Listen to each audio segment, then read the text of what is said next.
Strictly Favourite.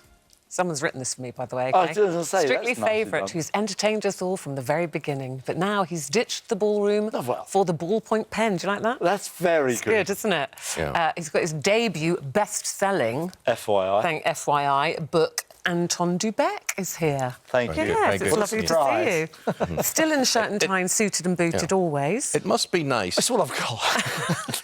But it must be nice, bearing in mind your Strictly career, to be a success at something. Well, it's nice to have, yes. be a top 10. It's much easier to lift as well. Don't need so many pliés. But how exciting is that? It's Top seller. Can you get that? On the Sunday Times best-selling list. That's wonderful. When you do anything like this, as you'll know, you sort of do it with the hope it's a success, which means you hope people like it. Yeah. And for it to be a bestseller, when it got into the chart there on the Sunday Times, and the publishers called me and said, "We've got some great news," I was so excited and elated. I was just so I was thrilled. And what about seeing it the first time on a bookshelf? Oh, that was good. I'd photographed. So I went into a bookstore near where I live, and a large bookstore, and I think it might be Waterstones. And I'll say that. And my wife went into the bookstore to see if she could see it like this. And she called me. She went, "I can't see it. I can't see it. Is it coming out today? Is it coming out today?" And then she went in and asked for it. And I went, "Oh, yes, we're just about to get them out." And as they were getting them out, suddenly she was sort of obliged to buy one. So she bought the first copy, which was lovely of her.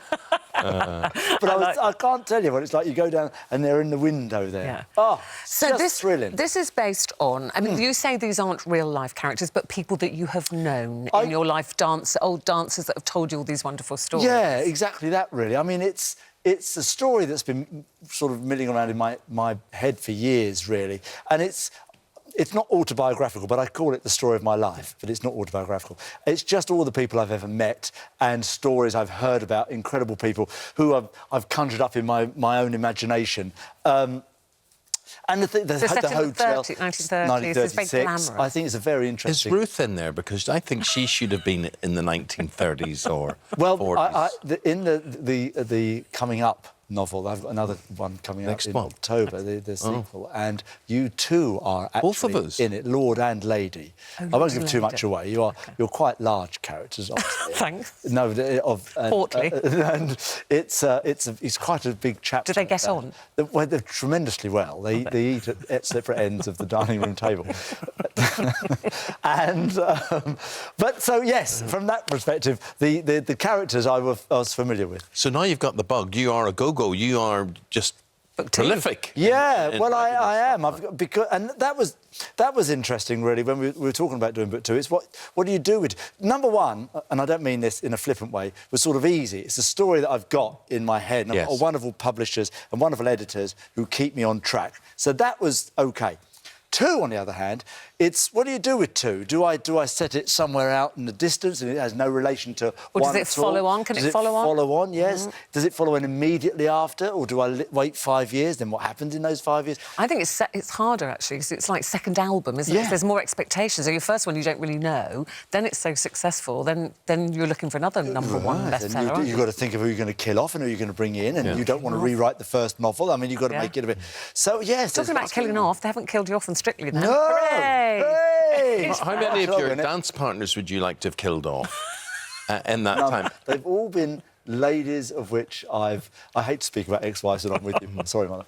But I've enjoyed every single moment of everybody I've spent time with in the studio. Does it not come to a stage where you think, I want to win this thing? And do you not go into the bosses and you say, right, no messing about. I'm not having any crud this time. Right, no bargain basement. You know, do you not just lay it down? Based on age, really, isn't it? Come on. I wouldn't mind a bendy one. I've got to be honest with you. It would make it... with no disrespect to any of the ladies, but I could do with a bendy one for a change. Yeah. It would just arthritis. Not that arm. And you know, it'd be quite novelty not to have to pick them up at some stage. Well, I do say I want to pay absolute homage and tribute to you, my friend, because handling my wife is a very delicate operation. It's like it would be easier to defuse a bomb, really. And Anton was saying to me during the week that when you came, because you don't take instruction or advice... I did. I don't. Was I the best pupil? I just don't take instruction from him. The PF, see? Yeah. Personal favourite. Personal favourite. Personal favourite. And how did you do that balance between Ruthie flying off the handle or breaking down in tears? How did you... Oh, we used to get one criticism per effort. Session. You do a dance. I hope you don't mind me saying this. Imagine I'm not here. We were just sort of bubbling on the brink of tears or not tears, and you could see it. Yeah. And you would do a dance. We would do a dance in rehearsal, and then finish the dance and go. And I go, now listen, that was the arms weren't quite right, and I could just see them bubbling up, the tears. And I go, but the legs are terrific. And then they'd settle down again, and then we could have another go. But if I had two, if I went arms are no good and the legs didn't work... If you did arms and legs, tears... Then it was tea. And then we had to have tea. Should we have some tea? Yeah. Let's have some tea. But I have to say, I would like to say this to people, though. You are like... You have to encompass that whole person's personality. You're not just teaching them to dance, but you're dealing with their insecurities, their nerves, and you do that so brilliantly, and everybody's different. No, you do. You really look after your partners, and I've spoken to your previous partners, so not just me, that, you know, you have to be like psychologists as well as dance teachers. Well, you want to try and get the best out of your partner, because that's the most... Welcome to my world, viewers. Most important thing.